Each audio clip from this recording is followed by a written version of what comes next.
Welcome to Barbara's Bulletin, the podcast where we bring you the latest news and updates from around the world. We have a lot of exciting stories to share with you, but first, let's dive into our top story. Romania has closed its Russian consulate in the city of Constanta and declared the Russian consul persona non grata after a Russian drone crashed into an apartment building in the city of Galati, wounding 2 people. The incident occurred when a Gerin 2 drone, the Russian version of the Iranian-designed Shahid drone, entered Romanian airspace and crashed into the roof of the building, triggering a fire. The Romanian government has condemned the incident as a serious and irresponsible escalation by Russia and has informed NATO Secretary-General Mark Rutte about the incident. Rutte has pledged the alliance's absolute solidarity with Romania and slammed Russia's behavior as a danger to us all. This incident is not isolated, as there have been several instances of Russian drones straying into the airspace of NATO member countries, including Poland and Latvia. The situation highlights the ongoing tensions between Russia and Ukraine, as well as the potential risks of escalation to neighboring countries. We'll continue to monitor this situation and bring you updates as more information becomes available.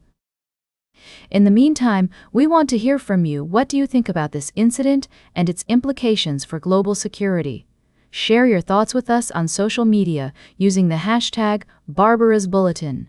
We'll be right back with more of today's top news on Barbara's Bulletin. Welcome back to Barbara's Bulletin.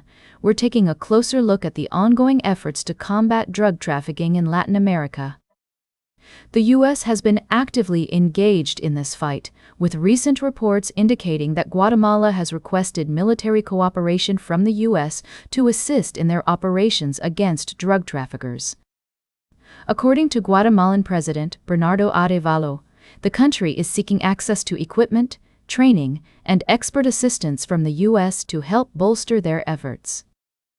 It's worth noting that this cooperation will fall within existing bilateral agreements and does not involve U.S. military operations on Guatemalan soil.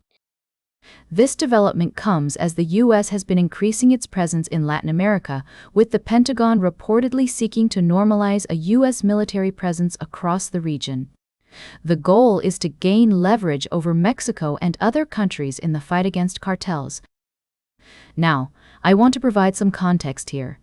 The U.S. began striking vessels in the Caribbean and Eastern Pacific last September, with the Trump administration insisting that it's at war with what they call narco-terrorists operating out of Latin America. However, there has been debate about the legality of these operations, as the U.S. has not provided definitive evidence that the targeted boats are involved in drug trafficking. It's also important to consider the complexities of this issue. International cartels, with help from local traffickers, traffic drugs and launder money in Guatemala and other Central American countries, fueling regional violence. In fact, 90% of the cocaine that reaches the U.S. passes through Central America and Mexico.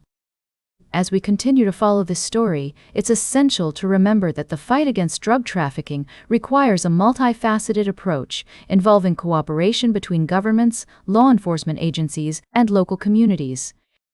We'll keep a close eye on developments in this region and provide updates as more information becomes available. Welcome back to Barbara's Bulletin. As we wrap up today's show, I want to bring to your attention a critical situation that's been unfolding in the shadows of global headlines. The ongoing war in Sudan has been exacerbated by the conflict in Iran, leading to a devastating humanitarian crisis. With multiple countries involved, including the United States, Saudi Arabia, and the United Arab Emirates, the situation is complex and multifaceted. As we delve into the details, it's essential to acknowledge that the war in Sudan has been raging for years, with various factions vying for power. The recent involvement of external players has further complicated the conflict, making it challenging to find a resolution. The United States, in particular, has been criticized for its approach, with some arguing that its priorities lie in reinforcing its confrontation with Tehran, rather than finding a lasting solution to the Sudanese crisis. The humanitarian toll is staggering, with over 10% of global humanitarian need attributed to Sudan alone. The closure of the Strait of Hormuz has led to severe disruptions in supply chains, resulting in food and medicine shortages. The consequences are dire, with rising starvation and disease outbreaks reported across the country. It's crucial that we recognize the urgency of this situation and demand accountability from world leaders.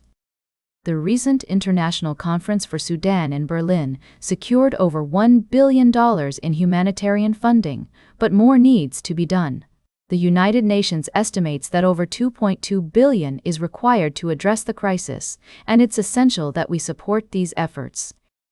As we conclude today's segment, I want to emphasize the importance of staying informed and engaged on this critical issue. It's easy to get caught up in the headlines, but it's crucial that we look beyond the surface level and understand the complexities at play. By doing so, we can work towards finding a lasting solution and preventing Sudan from becoming a forever war. That's all for today's Barbara's Bulletin. Remember to like, share, and subscribe, and until next time, stay engaged.